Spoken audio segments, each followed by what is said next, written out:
سوريا ما عندها امكانيات تنظم مهرجانات ولا اي فعاليات. مهرجان كأس العالم 2026 من هنا بدأت فعاليات كأس العالم 2026 بسوريا، حتى قريش قاعدة تشوف المباراة. اكل، سويت، مشروبات، في كل شيء المكان هذا. شوف حتى الاعلام تقدر تاخذها من هنا، حتى هذا البرازيلي نيمار، حمار مو نيمار. خالد قاعد تسوي؟ ترسم البرازيل. مجنون انت. خبل هذا قاعد يرسم ويسوي حركات. والله بالله كيف الرسمه، احنا مع المنتخب السعودي يا ابوي. ما ادري وش اقدر اصور لكم، بس لازم تزورون المكان هذا. سلامات نينجا اورنج. ايش مكتوب؟ ايش مكتوب؟ العب العب العب يا اللي ما يكبس ما اسامح، اللي ما يحط لي اسد ما اسامح. اوكي حتى في جلسات قريبه قدام السكرين. يا الوسخه لذ عصير موقو موقو. عطني.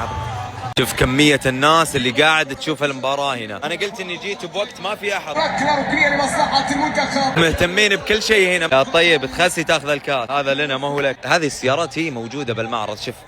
شوف هذا مسوي غبي. لا مو على الرجال، مو على الرجال حبيبي. هناك. حركات نينجا وكذا نفهم على بعض.